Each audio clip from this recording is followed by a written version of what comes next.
এখন বর্তমানে আমাদের বাংলাদেশে কিছু সাধক, কিছু সন্ন্যাসী তারা স্টাইল নিয়ে তারা এখন গান মার্কা আর গাঞ্জা মার্কা ইসলাম দেশে প্রতিষ্ঠিত করতে চাইতেছে,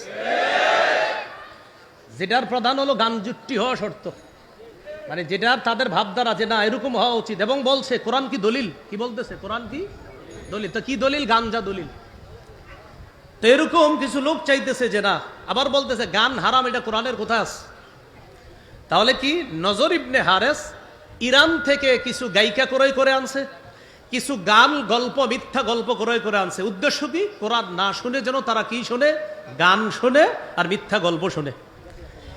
এটা তারা করলো এবং মোটামুটি অনেকটা তারা এটাতে সফল হলো হালকা, যে কিছু মানুষ সত্যি সত্যি তারা ওই মিথ্যা গল্প শুনে আর গান শুনে। তাহলে কোরআনের বিরুদ্ধে এটা দাঁড় করালো। ঠিক বর্তমান সমাজে অনেক মানুষ এখন গানকে বৈধ বলতে চায়। বৈধ বলার দলিল দেয় কি জানেন? বলে দাউদ নবী গান গাইতে গাইতে নবুয়ত পাইছে। না নাউজুবিল্লাহ, আরো আস্তে কর। গানের দলিল কি?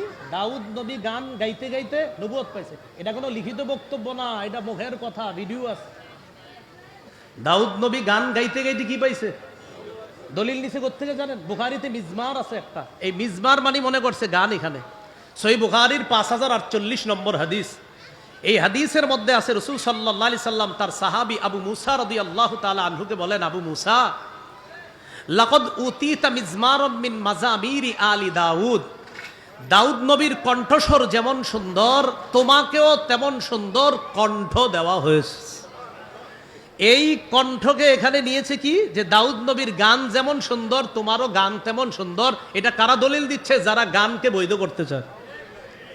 সহিহ মুসলিমের বর্ণনা 1737 নম্বর হাদিস, আর ইসলামিক ফাউন্ডেশন অনুযায়ী 1725 নম্বর হাদিস, 1725 নম্বর হাদিস। এই হাদিসের মধ্যে আছে রাসূল সাল্লাল্লাহু আলাইহি সাল্লাম তার সাহাবী আবু মুসা রাদিয়াল্লাহু তাআলা আনহুকে বলেন, আবু মুসা আমি গতকালকে রাত্রে তোমার কোরআন তেলাওয়াত শুনলাম, আমি গত রাতে তোমার কোরআন তেলাওয়াত শুনলাম।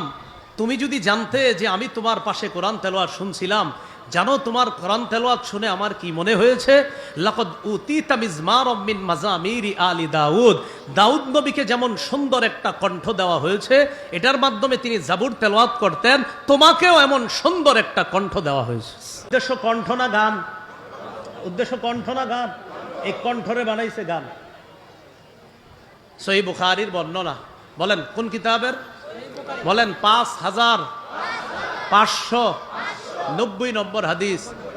বলেন নবীজি বলেছেন, আমার উম্মতের মধ্যে একদল মানুষ হবে যারা জিনাকে হালাল মনে করবে, রেশমের পোশাক হালাল মনে করবে, মদ হালাল মনে করবে, বাদ্যযন্ত্র হালাল মনে করবে। রাসূলুল্লাহ সাল্লাল্লাহু আলাইহি সাল্লাম বলেন, লা ইয়াকুনান্না মিন উম্মতি আকওয়াম ইস্তাহিল্লুনাল হিররা ওয়াল হারিরা ওয়াল খামরা ওয়াল মাআজিফা, আমার উম্মতের মধ্যে একদল হবে যারা জিনাকে হালাল মনে করবে, রেশমের পোশাককে হালাল মনে করবে, মদকে হালাল মনে করবে, আর তারা বাদ্যযন্ত্রকে হালাল মনে করবে। বর্তমান যুগে কেউ যদি বলে যে আমি বুখারী, মুসলিম, নাসাই, ইবনে মাজাহ, সিয়াসিত্তার সব পইরাও গান কোথাও হারাম পাই না, এটা আমরা আশ্চর্য হই না। কারণ এই জাতীয় খবিস মার্কা উম্মতের কথা আল্লাহ রাসূল 1500 বছর আগে হাদিসের মধ্যে বলে গেছে। এটা অবাক হওয়ার কিছু নাই। 6 কিতাব পড়েও কোথাও পায় না গান যে হারাম। তো আমি যে বুখারীর হাদিসটা বললাম, এটা 6টার ভিতরে না বাহিরে? এখানে তো নবী বলছে আমার উম্মতের একদল বলবে গান বাদ্য এগুলা তারা হালাল মনে করবে। এই জন্য খুব ভালো করে সতর্ক থাকবেন যুবক ভাইয়েরা। কোনো মানুষের মাথার মধ্যে সুন্দর একটা কাপড় আর দাড়ি দেখা, সন্ন্যাসী স্টাইল ভাব দেখা কারো কিন্তু কথার প্রেমে পড়ে যাবেন না। উল্টাপাল্টা কোনো কথা শুনলে আশেপাশে ইমাম আলেমদের কাছে আসবেন, জানার চেষ্টা করবেন। আল্লাহ তাআলা যেন আমাদের সকলকে সঠিকভাবে আমরা ইসলামের উপর থাকতে পারি, আল্লাহ তৌফিক দান করেন।